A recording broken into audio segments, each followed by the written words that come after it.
Friends, ഇന്നത്തെ വീഡിയോയിലേക്ക് എല്ലാവർക്കും സ്വാഗതം. ഇന്നൊരു വെറൈറ്റി ആയ പൊട്ടറ്റോ കറി എങ്ങനെ ഉണ്ടാക്കുന്നതെന്ന് നോക്കാം. നമുക്ക് ചപ്പാത്തിയുടെ കൂടെ, അപ്പത്തിൻ്റെ കൂടെ, ഇടിയപ്പത്തിൻ്റെ കൂടെയൊക്കെ ഒരേപോലെ കഴിക്കാവുന്ന നല്ല ടേസ്റ്റിയായ പൊട്ടറ്റോ കറി എങ്ങനെ ഉണ്ടാക്കുന്നതെന്ന് നോക്കാം.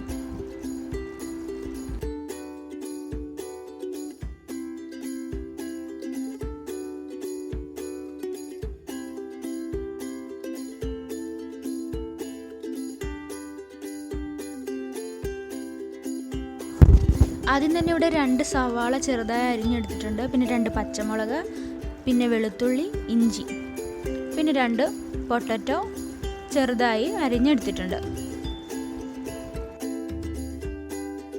എൻ്റെ വീഡിയോ ഇന്ന് ആദ്യമായിട്ട് കാണുന്നവരുണ്ടെങ്കിൽ പ്ലീസ് സബ്സ്ക്രൈബ് ചെയ്യുക. അതുപോലെ തന്നെ അടുത്തുള്ള ബെല്ലൈക്കൺ എനേബിൾ ചെയ്യുകയാണെങ്കിൽ ഞാൻ അടുത്ത ദിവസം വീഡിയോ ഇടുമ്പോഴേ നിങ്ങൾക്ക് കാണാം.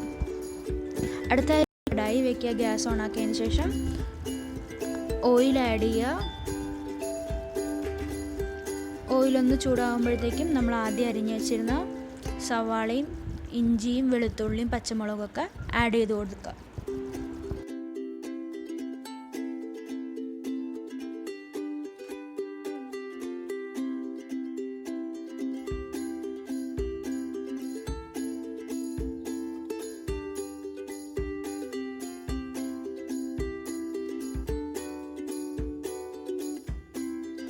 അത് നല്ലോണം മിക്സ് ചെയ്യുക. ഒരു ലൈറ്റ് ബ്രൗൺ കളർ ആവുന്നത് വരെ നല്ലോണം ഫ്രൈ ചെയ്തെടുക്കുക. അതിനോടൊപ്പം തന്നെ പാകത്തിന് ഉപ്പും കൂടെ ആഡ് ചെയ്ത് കൊടുക്കുക.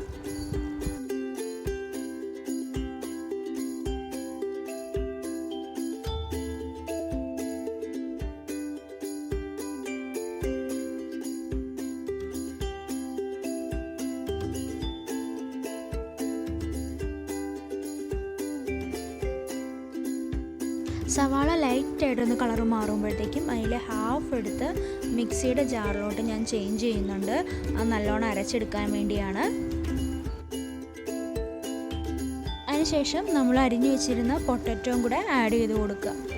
അത് നല്ലോണം മിക്സ് ചെയ്തതിന് ശേഷം പാകത്തിന് ഒരു ഗ്ലാസ് വെള്ളം ആഡ് ചെയ്ത് നല്ലോണം പൊട്ടറ്റോ വേവിച്ചെടുക്കുക. അതിനോടൊപ്പം തന്നെ ഉപ്പ് നോക്കി പാകത്തിന് ആവശ്യമുണ്ടെങ്കിൽ മാത്രം ആഡ് ചെയ്യുക.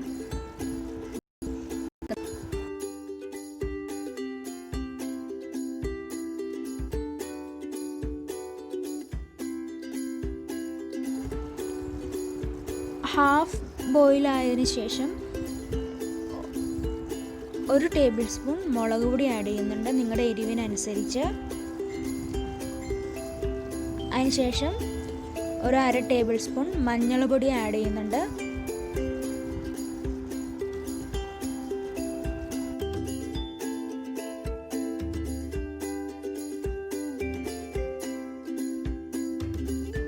നല്ലോണം മിക്സ് ചെയ്തെടുക്കുക.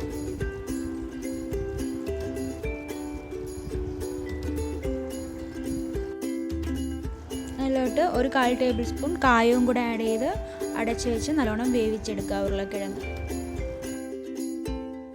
നമ്മൾ ആദ്യം മാറ്റി വെച്ചിരുന്ന സവാള നല്ലോണം തണുത്തതിന് ശേഷം അരച്ചെടുക്കുക.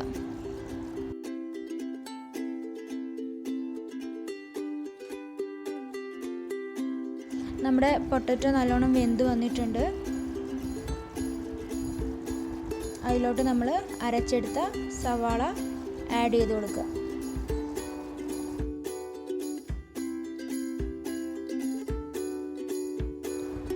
നല്ലോണം മിക്സ് ചെയ്തെടുക്കുക.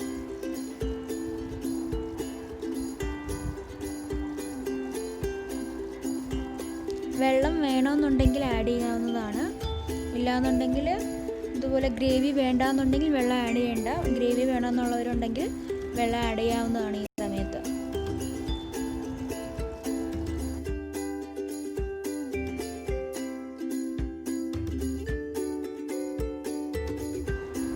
അതിലോട്ട് ഒരു 1.5 table spoon vegetable masala add ചെയ്യുന്നുണ്ട്. വെജിറ്റബിൾ മസാല നിങ്ങളുടെ കൈവശം ഇല്ലാന്നുണ്ടെങ്കിൽ ഗരം മസാലയും മല്ലിപ്പൊടിയും ആഡ് ചെയ്യാവുന്നതാണ്. നല്ലോണം തിളച്ചതിന് ശേഷം നമ്മുടെ മല്ലിയില അവസാനം ആഡ് ചെയ്ത് നല്ലോണം മിക്സ് ചെയ്തതിന് ശേഷം ഗ്യാസ് ഓഫ് ചെയ്യുക. അങ്ങനെ നമ്മുടെ കറി റെഡി ആയിട്ടുണ്ട്. ഈ റെസിപ്പി എല്ലാവർക്കും ഇഷ്ടമായി എന്ന് വിചാരിക്കുന്നു. ഇഷ്ടമായി തീർച്ചയായും ലൈക്ക് ചെയ്യുക, അതുപോലെ തന്നെ കമൻറ്റ് ചെയ്യുക. പിന്നെ അതുപോലെ തന്നെ നിങ്ങളുടെ ഫ്രണ്ട്സിനും റിലേറ്റീവ്സിനൊക്കെ ഈ റെസിപ്പി ഷെയർ ചെയ്യുക. ഇതുവരെ സബ്സ്ക്രൈബ് ചെയ്യാത്തവരുണ്ടെങ്കിൽ സബ്സ്ക്രൈബ് ചെയ്യുക. താങ്ക്